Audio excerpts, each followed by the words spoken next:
রোজা রেখে ফুটবল খেলার কারণে এই মুসলিম ফুটবলারের দিকে রুটি ছুঁড়ে মারে এক মুসলিম বিদ্বেষী দর্শক। মনে কষ্ট না নিয়ে হাসি মুখে পায়ের সামনে পড়ে থাকা সেই রুটির টুকরোটি হাতে তুলে নিয়ে চুমু খান, তারপর কপালে ছুঁয়ে পাশে রেখে দেন। পুরো বিশ্বে ছড়িয়ে পড়ে আল্লাহ প্রদত্ত রিজিকের প্রতি এমন সম্মান দেখানো মুসলিম ফুটবলারের সুনাম সুখ্যাতি। 2014 সালে জার্মানির বিশ্বকাপ জয়ে যে মুসলিম ফুটবলার অনবদ্য অবদান রেখেছেন তার নাম হচ্ছে মেসুত ওজিল। সে বছর আয়োজক দেশ ব্রাজিলকে শোচনীয়ভাবে পরাজিত করে জার্মানি, এবং ওজিলের উপর মারাত্মক ক্ষোভ সৃষ্টি হয় ব্রাজিলীয় ফুটবল সমর্থকদের। তাই তো 2014 সালের বিশ্বকাপ জয়ের পুরস্কার হিসাবে পাওয়া $3.5 লাখ পুরোটাই ব্রাজিলের 23টি শিশুর চিকিৎসার জন্য দান করে দেন তিনি। এরপরে ব্রাজিলীয়দের কাছে আবার তিনি হিরো হয়ে যান। বিগ শো নামের একটি চ্যারিটি ফাউন্ডেশনের সাথে যুক্ত রয়েছেন তিনি। সেখানে আফ্রিকার দরিদ্র পীড়িত দেশগুলোর শিশুদের চিকিৎসা, পড়ালেখা ও খেলাধুলার জন্য কোটি কোটি ডলার অনুদান দিয়ে যাচ্ছেন মেসুত ওজিল। এছাড়াও সিরিয়া ও তুরস্কে ব্যাপক দান করেছেন মেসুত ওজিল। শুধু তাই নয়, বাংলাদেশের রোহিঙ্গা শিবিরেও মেসুত ওজিলের সরাসরি অর্থায়ন রয়েছে।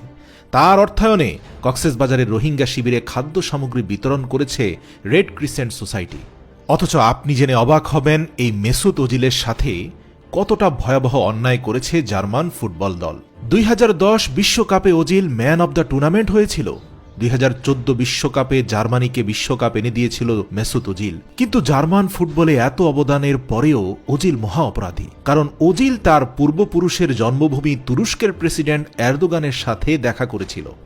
এই ঘটনায় জার্মান রাজনীতিবিদরা তীব্র প্রতিক্রিয়া জানিয়েছেন, কারণ তুরস্কের সাথে তাদের রেষারেষি চলছিল।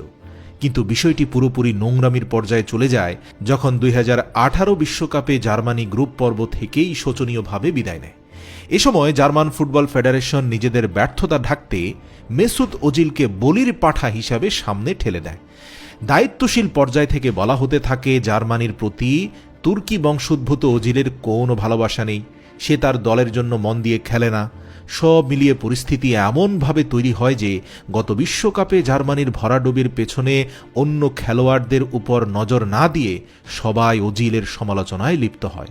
তবে এমন কঠিন পরিস্থিতিতেও মেসুত ওজিল আপন অবস্থানে অনড় থেকে জানিয়েছেন, নিজের পূর্বপুরুষের জন্মভূমির প্রতি শ্রদ্ধা প্রদর্শন কোনো অন্যায় নয়। এরদোগানের সাথে তিনি দেখা করেছেন সৌজন্যতার খাতিরে। বিষয়টি নিয়ে নোংরা রাজনীতির সমালোচনা করে তিনি বলেছেন, আমি 5 বার পৃথিবীর বর্ষসেরা ফুটবলার হয়েছি।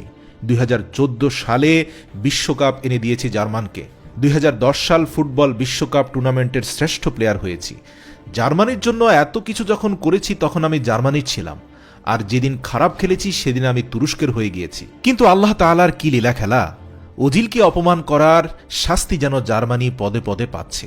কাতার বিশ্বকাপে জার্মানি সর্বপ্রথম জাপানের বিরুদ্ধে শোচনীয়ভাবে পরাজিত হয় এবং গ্রুপ পর্বে অত্যন্ত বাজে পারফরমেন্স করে টুর্নামেন্ট থেকে বিদায় নিয়েছে মাইটি জার্মানি।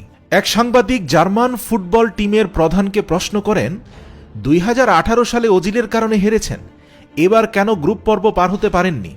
কেবলমাত্র তুর্কি বংশোদ্ভূত মুসলিম হওয়ার কারণে মেসুত ওজিলের সাথে জার্মানরা যে চরম অন্যায় করেছে, এবারের বিশ্বকাপের পরপর পরাজয়ের মাধ্যমে মাইটি জার্মানিদের বিদায় যেন সেই অন্যায়ের শাস্তি স্বরূপ। তাই তো সাংবাদিকদের প্রশ্নের উত্তরে জার্মান ফুটবল ফেডারেশন, রাজনীতিবিদ, হর্তাকর্তারা সবাই মুখে কুলু পেটেছেন। ওজিলের সাথে অন্যায় করে আজ জার্মান ফুটবল টিমের এত শোচনীয় অবস্থা হলেও ওজিল কিন্তু ফুরফুরা মেজাজেই আছেন। মুসলিম জাতিসত্তা এবং আদর্শের সঙ্গে তিনি কখনোই আপোষ করেননি। তাই তো একজন মুসলিম প্লেয়ার হিসাবে মেসুত ওজিলের জন্য কাতার ফুটবল ভক্তরাও পর্যন্ত হাত দিয়ে মুখ চেপে প্রতিবাদ জানিয়েছেন।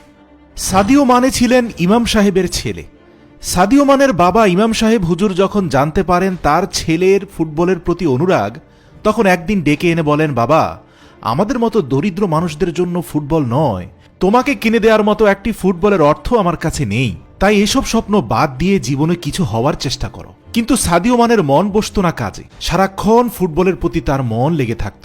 তারপর এক সময় কাগজ ও চামড়া জড়িয়ে একটা ফুটবল বানিয়ে খেলা শুরু করে। সেনেগালের অখ্যাত এই ফুটবলার হয়ে গেল আজকের পৃথিবীর সেরা স্ট্রাইকারদের একজন, এবং তার ভক্তরা তাকে ব্ল্যাক ডায়মন্ড নামে চিনে। ব্যক্তিগত জীবনে অত্যন্ত নম্র ও বিনয়ী একজন মানুষ সাদিও মানে। 2019 সালের শেষ দিকে ব্রিটিশ মিডিয়ায় একটি ছবি ভাইরাল হয়। সেখানে দেখা গেছে সাদিও মানের হাতের আইফোনটির স্ক্রিন খুব বাজেভাবে ভাঙা। সামাজিক যোগাযোগ মাধ্যমে বিষয়টি নিয়ে ব্যাপক আলোচনার পর সাংবাদিকরা সাদিও মানেকে প্রশ্ন করেন, আপনি চাইলে এই রকম আইফোন দিনে 10টা কিনতে পারেন, তাহলে ভাঙা আইফোন নিয়ে কেন ঘুরছেন? সাদিও মানে উত্তরে বলেন, 10টা আইফোন কেন, আমি তো চাইলে 20টি ফেরারি গাড়ি, 20টি হীরের টুকরো বসানো ঘড়ি কিংবা 2টি প্রাইভেট প্লেন নিয়ে চলতে পারি, কিন্তু এতে আমার কী লাভ হবে, বিশ্বেরই বা কী উপকার হবে? তিনি বলেন, আমি আমার উপার্জনের টাকায় স্কুল আর স্টেডিয়াম বানাচ্ছি, আর গরিবদের জন্য খাবার ও কাপড় দিচ্ছি, এবং আমি এসব করছি কারণ আমি একজন মুসলিম। আমি 5 ওয়াক্ত সালাত আদায় করি এবং ইসলামের বিধিবিধানগুলো পালন করি, এবং ফুটবলের সঙ্গে ইসলামের কোনো বিরোধ নেই। তাই আমি ফুটবলকেও ভালোবাসি এবং আমার পিতামাতা গর্বিত যে আমি একজন মুসলিম ফুটবলার। সাদিও মানে ইতিহাসের একমাত্র ফুটবলার যিনি মাত্র 3 মিনিটে 3টি গোল করে হ্যাটট্রিক করেন।